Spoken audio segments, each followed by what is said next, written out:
Hi, this is ChrisCast, Episode 8. I was a teenage Russian troll. This is an audio version of an article I wrote for the Biznology blog back on December 19th, 2017. And I'd like to read it to you now, and I will add parentheticals and see if there's anything at the end that I want to explain.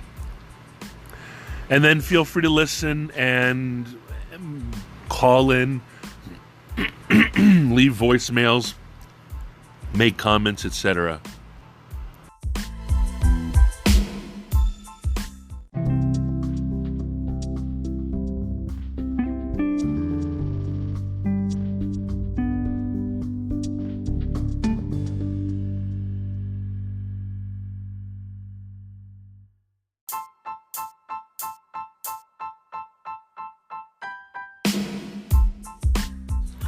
All anyone is talking about these days is how armies of Russian trolls got Donald Trump elected president of the United States. They did this apparently through a unique witchcraft and voodoo that normal mortals cannot resist. How did Vladimir Putin and his malignant web-brigades so easily, cheaply, effortlessly, quickly, and effectively puppet master our innocent, vulnerable, and naive online American yokel brains into becoming mindless hordes of racist, sexist, nationalist, Nazi deplorables?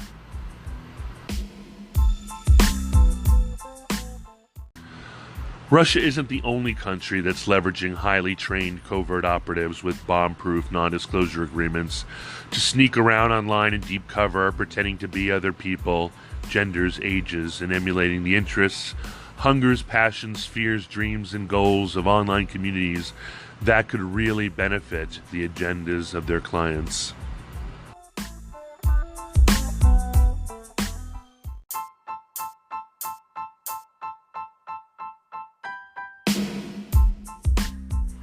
Okay. I wasn't actually either a teenager or Russian when I was an OG Russian troll and part of the Russian troll army.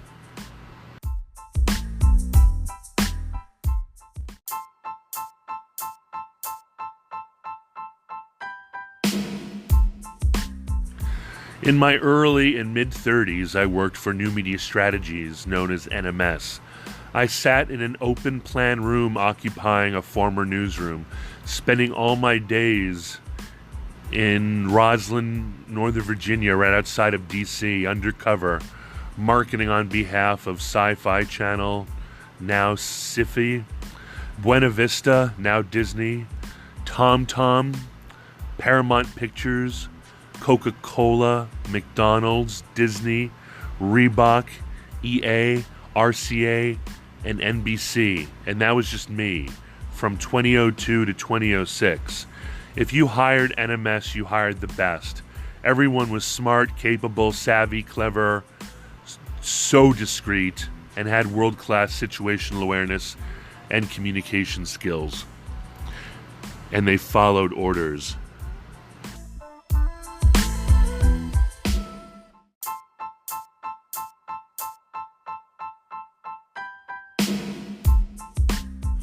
Those were the good old days of paid trolling.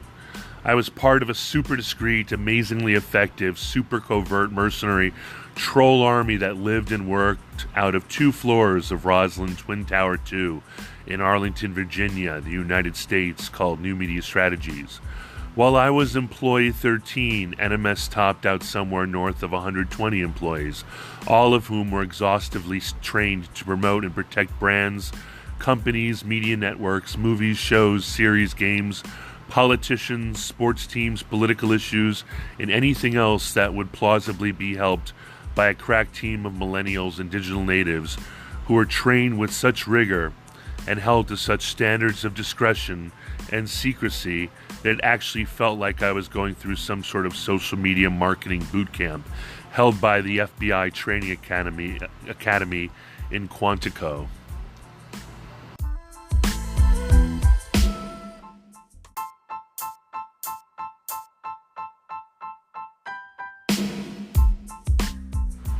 But no, it wasn't Quantico.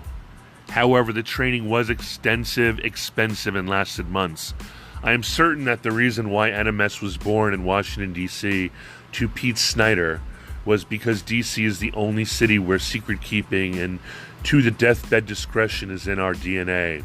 Other folks from other cities are all about building their own personal brand in the back of their employer. D.C. is not like that.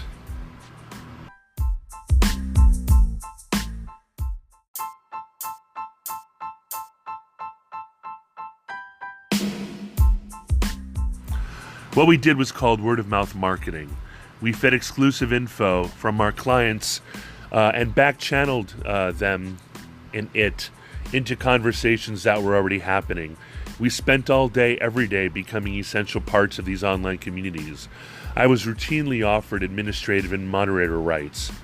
Rather, my noms de guerre were. Because message boards live and die by post count when it comes to prestige and online power, it didn't hurt that we were spending quality time all day, every day, as long as our clients paid us, and often between clients, on sometimes relatively small but influential homespun online forums.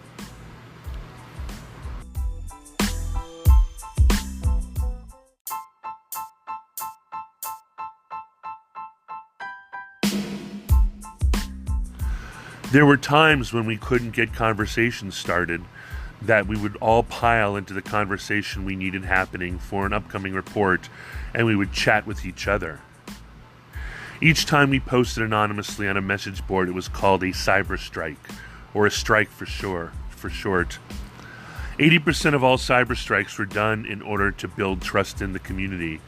Sometimes online identities would not start cyber striking on behalf of our clients for months, each one just becoming part of his or her community, sometimes communities. We would do this across message boards, forums, groups, news groups, and even the comment section of relevant blogs.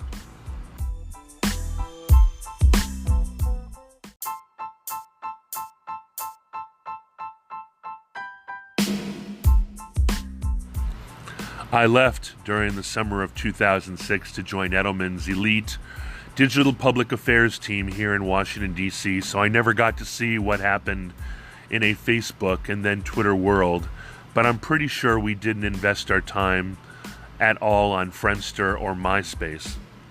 While I was always a proponent of transparency, pitching bloggers and message board and forum owners on behalf of our very cool clients, that was never the company core, though we did create many a blog and website posting as super fans.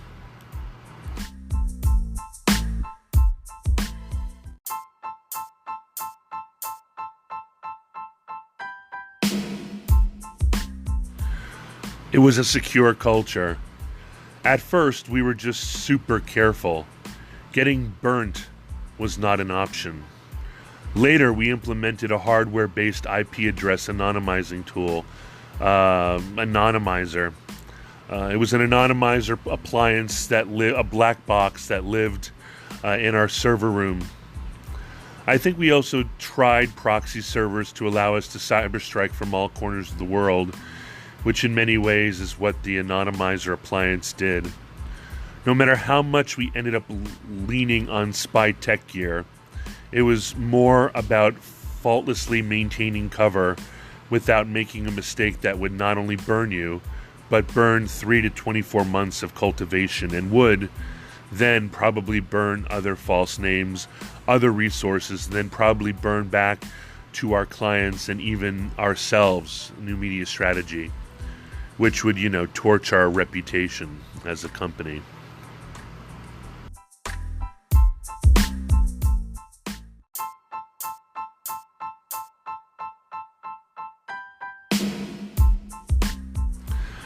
If there was even a hint of witch, or any remote hint of getting called out for astroturfing or not clearly and transparently representing who we were, our true name, our true identity, and our paid by connection to a brand, political campaign, upcoming movie, or whatever, our entire newsroom full of trolls would be commanded to stop by our chief operating officer, Log out of everything you're on right now and await further instructions.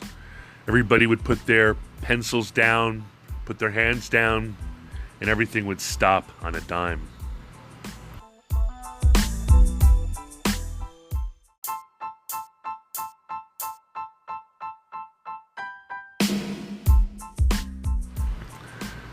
At first, it was just one room, one giant newsroom, but then we saddled 2 floors. And when that happened, the entire room, both floors actually, would go silent.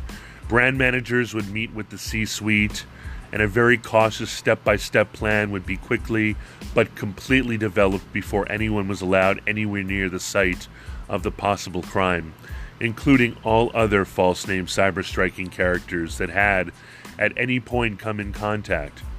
And since online communities are very incestuous, this toxicity would assume to have spilled over and leached to other boards, groups, and forums with shared topics and interests.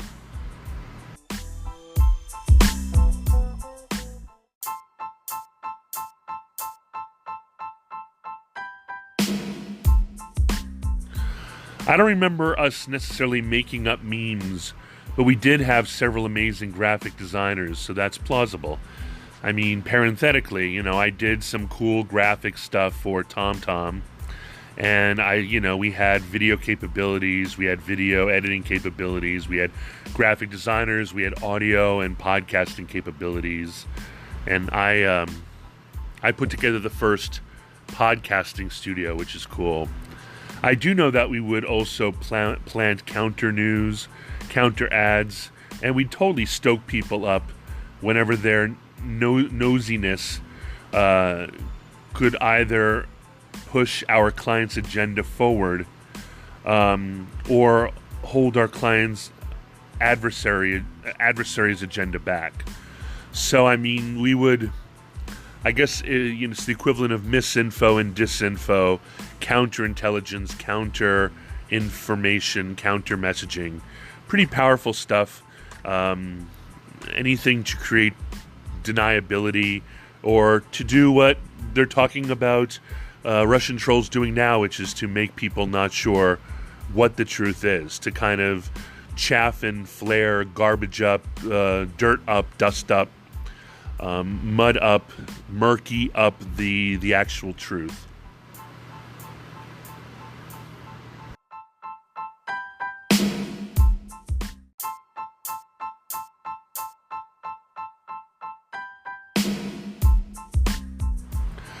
And none of what I did at NMS required any special equipment. Anyone with an internet connection can do it, and anyone who can not only be discreet but bring 5, 50, 500 of their closest allies on board can do it. In fact, very few very influential platforms demand true names. Most message boards, forums, groups, especially Reddit and Wikipedia, do not demand you are who you say you are. And they're especially rightfully paranoid about it on those 2 platforms. So you too could be a Russian troll. In fact,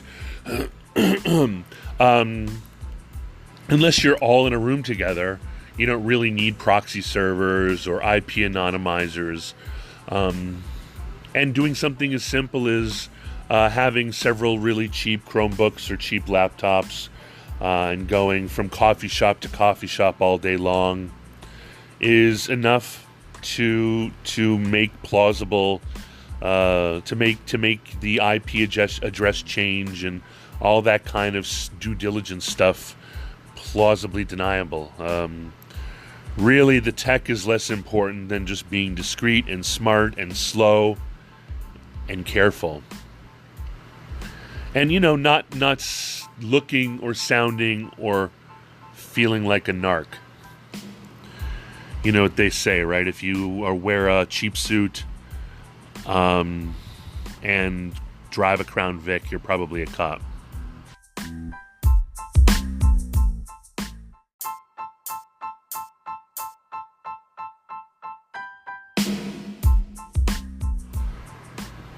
As I said, it's true, you too could be a Russian troll. If the only barrier to entry into the world of becoming a Russian troll army is a connection to the internet, an internet-enabled device like a computer or smartphone, some smarts, some discretion, some fearlessness, possibly a shareable spreadsheet to track all your fake users and where they've been and what they've done, some sort of proxy tool such as Tor, optional and maybe more trouble than it's worth, and balls, then why would Russia be especially good at this? Sure, they can speak some English, but I just came off of a 4-month gig with Russians, and even the ones that swear to me that they studied English in Russia, and even those who spent some time in California or New York, forget every single article and every single sentence. There's no way that Slavic people and Russian people have any ability to be as fluent as you really wish they could be.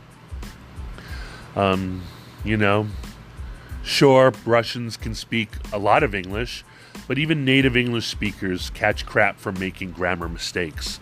And, after working with Russians for 5-6 months, man, in spoken English, it was really great, but written English, it was just the worst. I worked as an editor in a cryptocurrency and blockchain newspaper called New Economy, and it required my business partner Dan and me. It required us to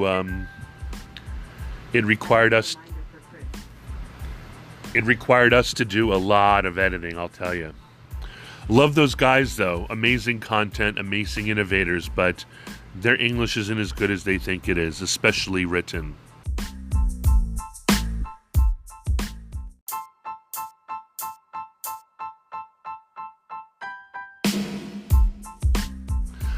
I'm sure if Pete Snyder came up with this brilliant plan back in 1999, there must be an infinite number of little newsrooms around the USA, Canada, and the world.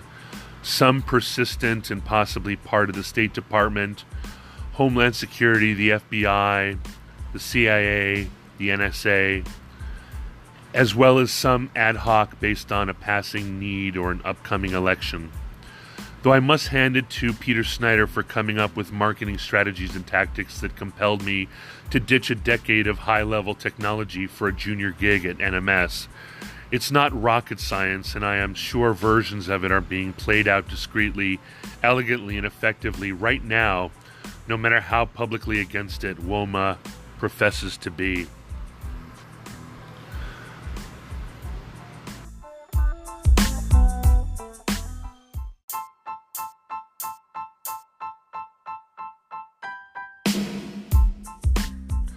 I loved working at and for New Media Strategies from 2002 to 2006, from 32 to 36 years old. Compared to my colleagues who were 22 to 26, I was long in the tooth and not remotely a teenage troll. What I was part of a very smart, elite, highly trained, internet-native team of online covert operatives who spent long hours of our micromanaged time anonymously sneaking around message boards and online forums under the protection of false names, nom de plume, nom de guerre. I freaking loved it. But I don't do it anymore. I haven't at all since I left NMS in 2006, and I don't even know if NMS continued doing it themselves, since there was a lot of heat from the FTC and organizations like WOMA, PRSA, and the lot to not astroturf or misrepresent oneself. They were bought by Meredith Corporation, which purports itself to be a magazine publisher, but who knows what it does now. I think it's got a cool, sexy new name. To me, things like that just mean agencies like NMS just go deeper, darker, maybe more covert, and definitely offshore.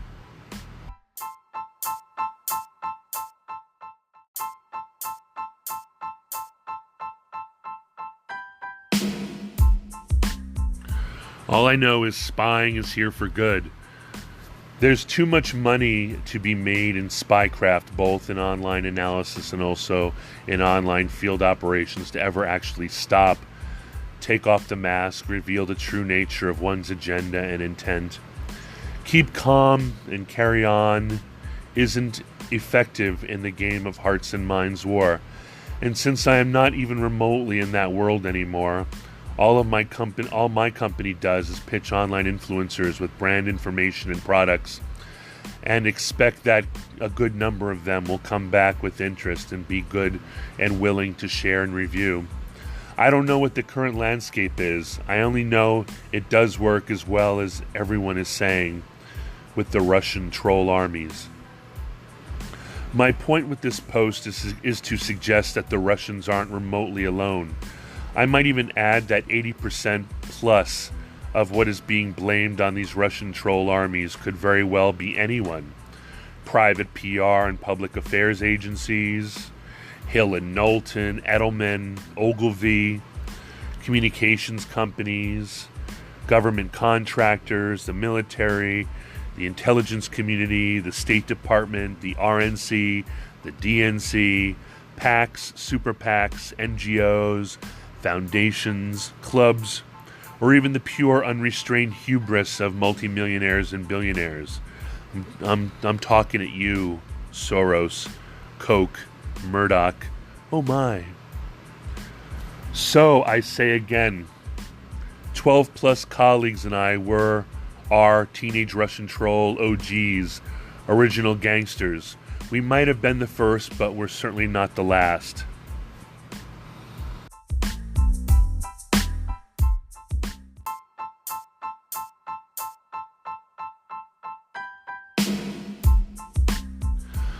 I'm going to do some shilling right now.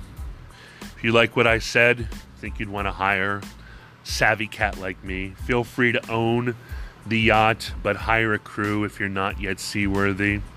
If you get my drift and want to adopt the yachting lifestyle yourself, but either don't have the mad sailing skills, don't yet possess a world-class crew, and don't know yet where to go, then you should give me a call or reach out to me by email, so I can help you pilot your vessel now in the tranquil blue-green shallows of the Caribbean, as well as in the roughest seas and into, as well as out of, the storm. If you'd like to chat more, call me at 202-352-5051 or email me at chris@abraham.su, or, go to Calendly/ChrisAbraham and you can schedule a call with me. This is ChrisCast. My name is Chris Abraham. I make this cast as often and whenever I feel the muse, whenever I feel inspired, like a Quaker meeting, when I feel the Holy Spirit coming through to me, I do a ChrisCast. You can reach me at Chris Abraham. You can reach me www.abraham.su. Also, chrisabraham.com is the longer form. Like I said, you can also text me at +1 202 352 5051. And my Anchor site is anchor.fm/ChrisAbraham. On Twitter, you can contact me at Chris Abraham, at Facebook at Chris Abraham, which is my personal profile, and also on YouTube, where I will cross-post this, at Chris Abraham. My channel is Chris Abraham, all one word. I really enjoyed sharing this with you. I hope I wasn't too stilted. I hope I intrigued you and made you believe that probably, if a meme is any good, it probably was done on Madison Avenue. That's something I really should have said. If a meme is freaking awesome, it was probably done by an ad man. Anyway, don't forget to subscribe and thumb up, or give me a thumbs up or a plus or an upvote or some love. There's a way you can subscribe to me, pay me some money, or give me a tip. And I also blog and have a company named Garris Corp, GERR.is. So those are all the things you can do, and I appreciate you. And I can't wait to read you another blog post that I love, an evergreen one, or do as the ASMR girls say, which is to do a ramble. I can do a ramble for you. I was also considering doing an ASMR where I tap and clack on a Glock 17 as a humorous kind of insight into the ASMR world. Sort of like a deplorable doing an ASMR. Anyway, lots of love. Hugs, not horns. Be kind, for everyone you meet is fighting a hard battle. Or is that be kind, for everyone you meet is fighting a hard battle? And see you next time. Mahalo, nui loa, aloha kako, ciao, arrivederci, a bientôt, a tout à l'heure, ciao, hasta luego, hasta mañana, and mahalo again.